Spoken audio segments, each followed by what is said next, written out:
ওম শান্তি 14/6/2024 প্রাতঃমুরলি। ওম শান্তি। বাপদাদা মধুবন। বাবা বলেছে, মিঠে বাচ্চে, নিরন্তর যেন এটা মনে থাকে যে আমাদের বাবা বাবাও, আবার টিচারও, আবার সদ্গুরুও। এই ইয়াদই হলো মনমনা ভব। তো নিরন্তর যদি আমাদের ইয়াদ থাকে যে বাবা আমাদের বাবা, টিচার, সদ্গুরু তিনটে, তাহলে এটাও মনমনা ভব। প্রশ্ন, মায়ার ধুলা যখন চোখে পড়ে তখন সব থেকে প্রথম গাফিলতি কি হয়? তো মায়ার ধুলো যখন আমাদের চোখে পড়ে যায় তখন সব থেকে প্রথম গাফিলতি আমরা কি করি? উত্তর, মায়া প্রথম গাফিলতি করায় যে পড়াকেই ছেড়ে দেয়। ভগবান পড়ায় এটা ভুলে যায়। বাবার বাচ্চারাই বাবার পড়াকে ছেড়ে দেয়। তো এটাও ওয়ান্ডার না? কত অবাক কাণ্ড যে বাবার বাচ্চাই বাবার পড়া ছেড়ে দেয়, ভুলেই যায় যে স্বয়ং ভগবান পড়াচ্ছে। না হলে এই নলেজ তো এমন যে ভেতরে ভেতরে খুশিতে নাচতে থাকবে। কিন্তু মায়ার প্রভাবও কম না। সে পড়াইকে ছুড়া দিতি, এই পড়াটা ছাড়িয়ে দেয় মায়া। পড়া ছাড়া মানে অ্যাবসেন্ট হয়ে গেলে, তো পড়া ছাড়া মানেই তো অ্যাবসেন্ট। ওম শান্তি। রুহানি বাবা বসে রুহানি বাচ্চাদের বোঝায়। তাকেই বোঝানো হয় যার মধ্যে কিছু কম আছে, কমতি আছে, তাকেই তো বোঝানো হয়। কেউ তো অনেক সমঝদার হয়ে যায়। বাচ্চারা জানে এই বাবা বড় ওয়ান্ডারফুল। ভালে তোমরা এখানে বসে আছো, কিন্তু তোমরা মনে মনে এটা বুঝছো যে আমাদের বেহদের বাবাও, আবার বেহদের টিচারও। বেহদের শিক্ষা দিচ্ছে, সৃষ্টির আদি মধ্য অন্তের রাজ বোঝাচ্ছে। স্টুডেন্টের বুদ্ধিতে তো এটা থাকা উচিত না? আবার সাথে সে ঘরেও নিয়ে যাবে। বাবা জানে এটা হলো পুরানো ছি দুনিয়া। ইনসে, এই ছি দুনিয়া থেকে বাচ্চাদের নিয়ে যেতে হবে। কোথায় নিয়ে যাবে? ঘরে। যেরকম কন্যার বিয়ে হয় তো শ্বশুরবাড়ির লোকেরা এসে কন্যাকে নিজের বাড়িতে নিয়ে যায়। এখন তোমরা এখানে বসে আছো। বাবা বোঝায় বাচ্চাদের মধ্যে নিশ্চয় এটা আসে খেয়াল যে বাবা আমাদের বেহদের বাবাও, আবার বেহদের শিক্ষাও দেয়। যত বড় বাবা তত তার শিক্ষাও বড়, বেহদের শিক্ষা দেয়। রচনার আদি মধ্য অন্তের রাজও বাচ্চাদের বুদ্ধিতে আছে। জানো বাবা এই ছি দুনিয়া থেকে আমাদের ফেরত নিয়ে যাবে। এটাও মনের মধ্যে যদি ইয়াদ করো তো সেটাও মনমনা ভব। চলতে ফিরতে উঠতে বসতে বুদ্ধিতে যেন এটাই মনে থাকে। ওয়ান্ডারফুল জিনিসকে মনে করতে হয় না, মনে করে না? তোমরা জানো ভালোভাবে পড়লে, ভালোভাবে ইয়াদ করলে আমরা বিশ্বের মালিক হয়ে যাই। এটা তো নিশ্চয়ই বুদ্ধিতে চলা উচিত। প্রথমে বাবাকে ইয়াদ করতে হবে। টিচার তো পরে পাওয়া যায়। বাচ্চারা জানে আমাদের হলো বেহদের রুহানি বাবা। সহজ ইয়াদ দেওয়ার জন্য বাবা যুক্তি বলে, মা মেকাম ইয়াদ করো। যে ইয়াদের দ্বারাই আধা কল্পের বিকর্ম বিনাশ হবে। পাবন হওয়ার জন্য তোমরা তো জন্ম জন্মান্তর ধরে ভক্তি, জপ, তপ আদি করে এসেছো। মন্দিরে যায় ভক্তি করে, ভাবে আমরা পরম্পরা ধরে করছি। শাস্ত্র কবে থেকে শুনেছ? বলবে পরম্পরা থেকে। মানুষ কিচ্ছু জানে না। সত্যযুগে তো শাস্ত্র হয়ই না। তোমাদের বাচ্চাদের তো ওয়ান্ডার খাওয়া উচিত। বাবা ছাড়া কেউ এই কথাগুলোকে বোঝাতে পারবে না। এ হলো বাবা, টিচার, আবার সদ্গুরু, সেই আমাদের বাবা। বাবার কোনো মা বাবা হয় না। কেউ বলতে পারবে না যে শিব বাবা কারো সন্তান। এই কথা বুদ্ধিতে ঘুরি ঘুরি ইয়াদ যদি থাকে তো এটাও মনমনা ভব।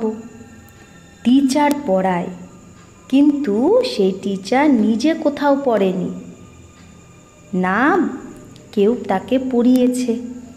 সে তো নলেজফুল, মানুষ সৃষ্টির বীজ রূপ, জ্ঞানের সাগর, চৈতন্য হওয়ার কারণে সব কিছু শোনায়।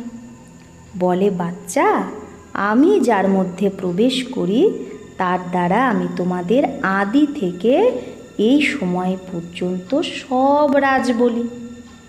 অন্তের জন্য তো আবার পরে বলবে, অন্তে আরও কি হবে সেগুলো বাবা আরও পরে শোনাবে। সেই সময় তোমরাও বুঝে যাবে যে এখন একদম অন্ত চলে আসছে। কর্মাতীত অবস্থাকেও নাম্বারবার পৌঁছে যাবে। কর্মাতীত অবস্থাতে তোমরা তার প্রভাবও দেখতে পাবে। পুরানো সৃষ্টির বিনাশ তো অবশ্যই হবে। এটা অনেকবার তোমরা দেখেছ, এই বিনাশ আর দেখতেও থাকবে। পরে এইরকম যেন কল্প আগে যেরকম পড়েছিল, যে কল্প আগে যেরকম পড়েছিল সেরকমই পড়বে। রাজ্য নিয়েছিলে, আবার রাজ্য হারিয়েছিলে, আবার এখন রাজ্য নিচ্ছ। বাবা আবার পড়াচ্ছে, কত সহজ। তোমরা বাচ্চারা বোঝো আমরা সত্যিকারের বিশ্বের মালিক ছিলাম।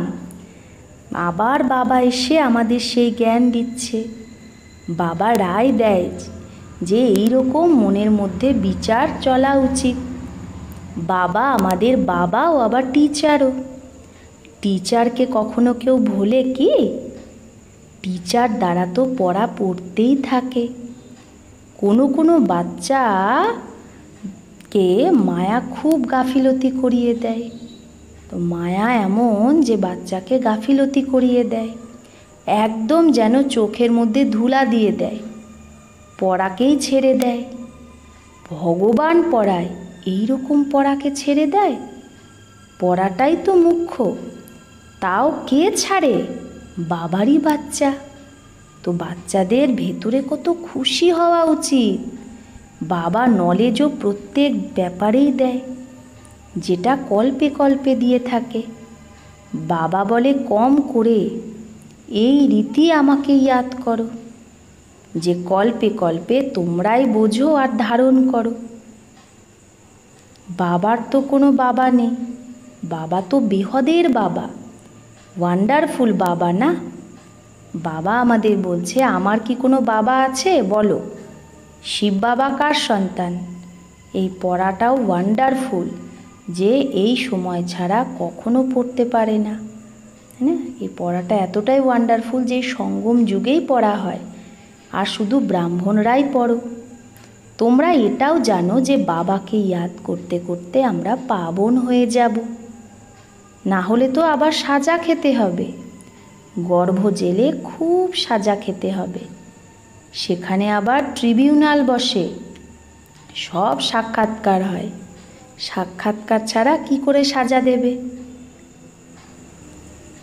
না হলে তো কনফিউজড হয়ে যাবে যদি সাক্ষাৎকার না হয়, যে আমি কেন সাজা পাচ্ছি। বাবা জানে যে এ এই পাপ করেছে, এ এই ভুল করেছে, সব সাক্ষাৎকার করায়। সেই সময় এই রকম ফিল হয় যেরকম এত সব জন্মের সাজা আমি পাচ্ছি। ইয়ে জैसे সব জন্ম কি ইজ্জত গই, তাহলে সব জন্মের ইজ্জত গেল। তো বাবা বলে মিঠে মিঠে বাচ্চাদের পুরুষার্থ ভালো করে করতে হবে। 16 কলা সম্পূর্ণ হওয়ার জন্য ইয়াদের মেহনত করতে হবে। দেখতে হবে আমি কাউকে দুঃখ তো দিই না। সুখদাতা বাবার আমরা বাচ্চা না, খুব গুলগুল হতে হবে। এই পড়াটাই তো তোমাদের সাথে যাবে। পড়ার দ্বারাই মানুষ ব্যারিস্টার আদি হয়। বাবার এই নলেজ ন্যারি আর সত্য। বাবার এই নলেজ কি একদম আলাদা। আর সত্য নলেজ। আর এটা হলো পাণ্ডব গভর্নমেন্ট, গুপ্ত, তোমরা ছাড়া কেউ বুঝতে পারে না। এই পড়াটা ওয়ান্ডারফুল, আত্মাই শোনে। বাবা বারবার বোঝায়, পড়াকে কখনো ছেড়ো না, মায়া ছাড়িয়ে দেয়। বাবা বলে এইরকম করো না, পড়া ছেড়ো না। বাবার কাছে রিপোর্ট তো আসে না, রেজিস্টার থেকে সব বোঝা যায় যে এতদিন অ্যাবসেন্ট ছিল। পড়া ছেড়ে দেয় তো বাবাকেও ভুলে যায়। বাস্তবে এটা তো ভোলার জিনিস না। বাবা তো ওয়ান্ডারফুল। বাবা বোঝায়ও, যেরকম একটা খেলার কথা কাউকে শোনালে ঝট করে মনে থাকে, সে কখনো ভোলে না। ব্রহ্মা বাবাও নিজের অনুভব শোনায়। ছোটোবেলাতেই বৈরাগী খেয়ালে চলে এসেছিল তার মধ্যে, বৈরাগ্য। বলতো দুনিয়ায় তো খুব দুঃখ, এখন सिर्फ 10,000 हो जाए तो फिर 50 रुपया ব্যাজ मिलेगा, इतना बस है। এখন আমার কাছে শুধু 10,000 টাকা যদি হয়ে যায় তাহলে 50 পয়সা আমি তার সুদ পাবো, ব্যাস এতটাই যথেষ্ট, স্বতন্ত্র থাকব। ঘর বাড়ি সামলানো তো মুসিবত, অনেক ঝামেলা। আচ্ছা, তাহলে ছোটোবেলায় ব্রহ্মা বাবার কি হয়েছিল, বৈরাগ্য এসেছিল।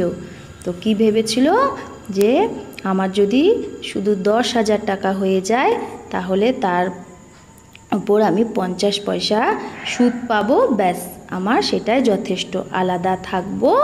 ঘর বাড়ি সামলানো তো খুব মুসিবত, ঝামেলা। কিন্তু তারপরে একটা বায়োস্কোপ দেখেছিল সৌভাগ্য সুন্দরী, ব্যাস বৈরাগ্য সব কথা চলে গেল। খেয়াল আসলো যে বিয়ে করব, এই করব। যে বৈরাগ্য ছিল যে ব্যাস আমার কাছে এইটুকু টাকা থাকলে আমি একা থাকবো, যেই সিনেমা দেখলো বায়োস্কোপ সৌভাগ্য সুন্দরীর, ব্যাস সব বৈরাগ্য চলে গেল। কি ভাবলো যে আমি বিয়ে করব, এই করব। একই থাপ্পড় মারা মায়া নে, মায়া একটাই থাপ্পড় মেরেছিল আর কলা কায়া চট করে দিয়েছে। তো এখন বাবা বলে, বাচ্চা এই দুনিয়াটাই তো দোজক, নরক, আর তার মধ্যে এই যে নাটক সিনেমা সেটা আরও নরক, দোজক। এইটাও দেখলেই সবার বৃত্তি খারাপ হয়ে যায়। আখবারে পড়তে হে, খবরের কাগজ পড়ে, সেখানে ভালো ভালো মেয়েদের চিত্র দেখে তো বৃত্তি সেই দিকেই চলে যায়, যে খুব সুন্দর দেখতে, বুদ্ধিতে আসে না। বাস্তবে এই খেয়ালও চলা উচিত না। বাবা বলে এই দুনিয়াটাই তো খতম হয়ে যাবে, তাই তোমরা আর সব কিছু ভুলে মা মেকাম ইয়াদ করো। এইরকম চিত্র আদি কেন দেখো? এই সব কথা বৃত্তিকে নিচে নিয়ে আসে। এই যা কিছু দেখছো এগুলো তো সব কবর দাখিল হয়ে যাবে। যা কিছু এই চোখ দিয়ে দেখছো তাকে না ইয়াদ করো, না তার প্রতি মমত্ব লাগাও, তার থেকে মমত্ব ত্যাগ করো। এইসব শরীর তো পুরানো, ছি, ভালে আত্মা শুদ্ধ হচ্ছে কিন্তু শরীরটা তো ছি না। এর দিকে ধ্যান কেন দেবে? এক বাবাকেই দেখতে হবে। বাবা বলে, মিঠে মিঠে বাচ্চে, লক্ষ্য অনেক উঁচু, বিশ্বের মালিক হওয়ার জন্য অন্য কেউ তো ট্রাইও করবে না, কারো বুদ্ধিতে এটা আসবেই না। মায়ার প্রভাব কম নয়। সায়েন্সের কত বুদ্ধি চলে সায়েন্টিস্টদের, তোমাদের তো সাইলেন্স। সবাই চায় আমি মুক্তি পাই যেন, তোমাদের আবার এম হলো জীবন মুক্তি। এটাও বাবা বোঝায়। গুরু আদি কেউ এই নলেজ দিতে পারে না। তোমাদের গৃহস্থে থেকে পবিত্র হতে হবে, রাজত্ব নিতে হবে। ভক্তিতে তোমরা অনেক টাইম ওয়েস্ট করেছো। এখন বোঝো আমরা কত ভুল করেছি। ভুল করতে করতে বেসমাজ হয়ে গেছি, একদম পাথর বুদ্ধি হয়ে গেছি। মনের মধ্যে আসে যে এটা তো বড় ওয়ান্ডারফুল নলেজ, যার দ্বারা আমরা কি থেকে কি হয়ে যায়? পাথর বুদ্ধি থেকে পারস বুদ্ধি। তো খুশির পারাবার চড়ে যাওয়া উচিত যে আমার বাবা বেহদের বাবা, তার কোনো বাবা নেই। সে টিচার, কিন্তু তার কোনো টিচার নেই। বলবে কোথা থেকে এগুলো শিখলে? ওয়ান্ডার খাবে না? অনেক লোক ভাবে এগুলো নিশ্চয়ই কোনো গুরুর থেকে শিখেছে। তো গুরুর আরও শিষ্য হবে না? শুধু এক শিষ্য ছিল কি? গুরুর শিষ্য তো অনেক হয়। আগা খাকে দেখো কত শিষ্য। তো গুরুদের জন্য গুরুও কে লিয়ে কিতনা অন্দর মে রহতা হে, মনের মধ্যে কত গুরুদের জন্য শ্রদ্ধা থাকে, তাকে হীরায় ওজন করে। তোমরা এই রকম সদ্গুরুকে কিসে ওজন করবে? এ তো বেহদের সদ্গুরু, তার ওজন কত? এক হীরা ভি নেহি ডাল সাকো। কিন্তু তার ওজন মাপতে গিয়ে একটা হীরাও লাগাতে পারবে না। এইরকম কথা তোমাদের বাচ্চাদের বিচার করতে হবে। এটা তো মহিন কথা হলো। ভলে মানুষ বলে যে হে ঈশ্বর, কিন্তু এটা থোড়েই বোঝে যে সে বাবা, টিচার, গুরুও। এ তো সাধারণ রীতিতে বসে পড়ায়। ये ऊपर संदली पर भी इसलिए बैठते हैं कि मुखड़ा देख सके। তো ব্রহ্মা বাবা তো সাধারণ রীতিতে বসে, উপরে সন্দলিতে বসে যাতে সবার মুখ দেখতে পায়। বাচ্চাদের প্রতি ভালোবাসা থাকে না? তো মদতগার বাচ্চা ছাড়া কি করে স্থাপনা করবে? বেশি মদত যে করে সে বাচ্চাকে নিশ্চয়ই বাবা বেশি ভালোবাসে। বেশি কামাই করে যে বাচ্চা, अच्छा होगा तो जरूर ऊंचते ऊंच पद लेगा। তাহলে যে বাচ্চা ভালো কামাই করছে, ইয়াদ করে সেবা করে, সে যদি ভালো হয় তো উঁচু পদ পাবে। তার উপর বাবার ভালোবাসাও বেশি হয়।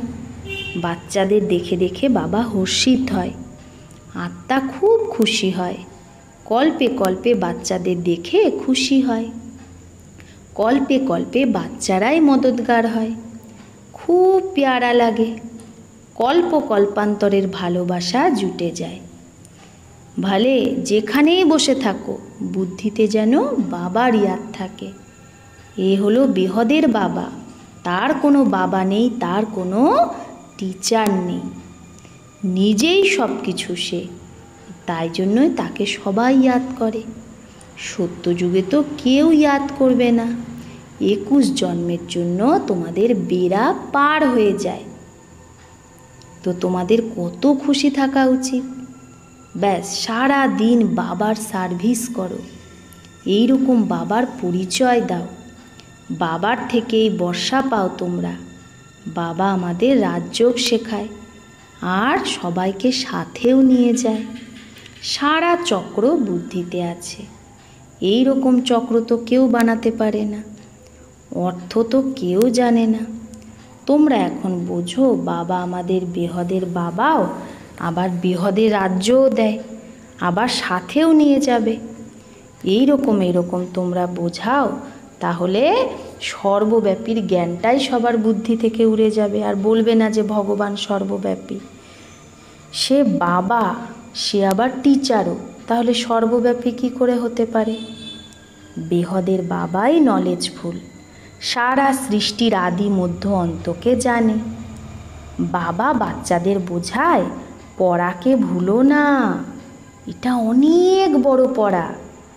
বাবা পরম পিতা, পরম টিচার, পরম গুরুও।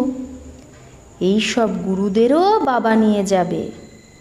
এই রকম ওয়ান্ডারফুল কথা শোনানো উচিত। বলো এটা হলো বেহদের খেলা। প্রত্যেক একটা নিজের নিজের পার্ট পেয়েছে। বেহদের বাবার থেকে আমরা বেহদের বাদশাহিনী, আমরাই মালিক ছিলাম। বৈকুণ্ঠ ছিল, এখন নেই, আবার নিশ্চয়ই হবে। শ্রীকৃষ্ণ নতুন দুনিয়ার মালিক ছিল, এখন পুরানো দুনিয়া, আবার নতুন দুনিয়ার মালিক হবে। চিত্রতেও ক্লিয়ার আছে। তোমরা জানো এখন আমাদের পা নরকের দিকে আর মুখ স্বর্গের দিকে, সেটাই মনে থাকে। এই রকম ইয়াদ করতে করতে অন্তমতি সোগতি হয়ে যাবে।